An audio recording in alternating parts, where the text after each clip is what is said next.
2004 నుంచి మీకు కొన్ని ఉదాహరణలు చెప్తా. కాంగ్రెస్ ఉన్నప్పుడు ఎట్లుండే, కేసీఆర్ గారు ముఖ్యమంత్రి ఉన్న తర్వాత ఈ తాతల అవ్వల కోసం ఎంత చేసినాం అనేది ఇలా స్పష్టంగా మీడియా ద్వారా యావత్ తెలంగాణ ప్రజలందరికీ కూడా తెలిసేలాగా ఇవాళ చెప్తా అని చెప్పి సందర్భంగా తెలియజేస్తా ఉన్నాను.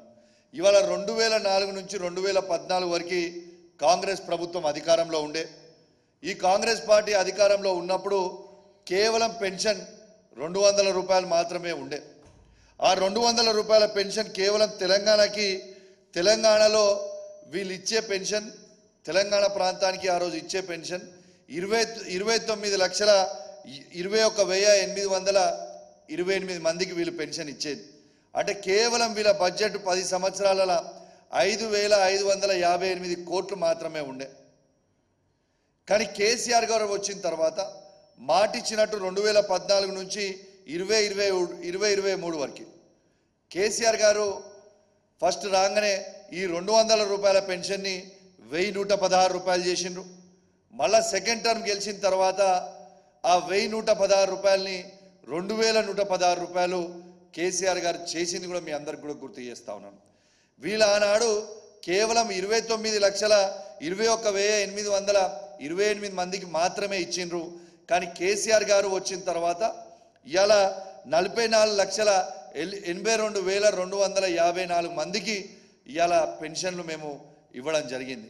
వీళ్ళ బడ్జెట్ కేవలం 5,558 కోట్లు మాత్రమే ఉండే. కానీ కేసీఆర్ గారు వచ్చిన తర్వాత 58,696 కోట్లు ఇవాళ ఉన్నది కూడా మీ అందరికి కూడా తెలియజేస్తా ఉన్నాను. స్పష్టంగా కేసీఆర్ గారికి తెలంగాణ మీద ఉన్న ప్రేమ, స్పష్టంగా దీని ద్వారా అవ్వాతాతల మీద ఉన్న ప్రేమ, ఒంటరి మహిళల మీద ఉన్న ప్రేమ, వితంతుల మీద ఉన్న ప్రేమ, ఇవాళ డయాలసిస్ పేషెంట్స్ మీద ఉన్న ప్రేమ, ఇలా చేనేత కార్మికుల మీద ఉన్న ప్రేమ, బీడీ కార్మికులు ఉన్న ప్రేమ, ఇలా గీతా కార్మికులు ఉన్న ప్రేమ స్వయంగా ఇలా కనబడతా ఉంది. మరి ఈ తెలంగాణ రాష్ట్రంలో కేసీఆర్ గారు ఇచ్చిన 44,82,274 మంది పెన్షన్దారులని మీరు ఎందుకు ఇబ్బంది పెడుతున్నారు? మీరు ఎప్పుడు ఇస్తారు? మీరు ఎందుకు పెంచుతలేరు? మీరు ఇచ్చిన 100 రోజుల హామీనే దాదాపు ఇప్పుడు 200 రోజులు కాబోతా ఉంది. ఇంకా ఇచ్చిన ఏ ఒక్క హామీ కూడా మీరు ఇలా ఫుల్ఫిల్ చేయలేదు.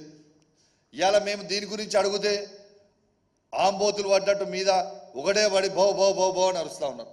అరుచుడు కాదు, మీరు తెలంగాణ ప్రజలకి సమాధానం చెప్పాల్సిన బాధ్యత మీ మీద ఉంది.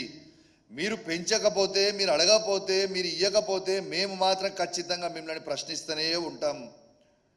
ఎందుకంటే ప్రజలు ఇవన్నీ చేస్తారని మీరు నమ్మి అధికారంలో కూర్చోబెట్టారు. కాబట్టి నేను దయచేసి ముఖ్యమంత్రి గారిని రిక్వెస్ట్ చేస్తా ఉన్నా, ఖచ్చితంగా మీరు ఇవాళ వీళ్ళకి ఇవ్వాల్సిన బకాయిలని మళ్ళీ ఒకసారి క్లారిటీగా చెప్తా ఉన్నా, డిసెంబర్ నుంచి ఈ జూన్ మంత్ వరకు వాళ్ళకి మీరు పెన్షన్లు మొత్తము 2,000 రూపాయలతో పాటు వాళ్ళకి ఇస్తా అన్న అదనపు 2,000, 4,000 బకాయిలు ఏవైతే ఉన్నాయో, ఎందుకంటే మీరు కుటుంబానికి ఇద్దరికి ఇస్తా అన్నారు కదా, ఆ ఇద్దరికి ఆ బకాయిలని మొత్తం కూడా చెల్లించాలి అని నేను డిమాండ్ చేస్తూ ఉన్నా అని చెప్పి సందర్భంగా తెలియజేస్తూ ఉన్నాను. కానీ దయచేసి తాతలు అవ్వాలని మాత్రం ఇబ్బంది పెట్టకండి. మీకేమైనా కోపం ఉంటే కేసీఆర్ గారి మీద, కేటీఆర్ గారి మీద, హరీష్ రావు గారి మీద మీకు కోపం ఉంటే మా మీద తీర్చుకొని మాకేం అభ్యంతరం లేదు. కానీ ఆ కోపము దయచేసి అవ్వాతాతల మీద తీయొద్దని మిమ్మల్ని దయచేసి మేము రిక్వెస్ట్ చేస్తూ ఉన్నాం.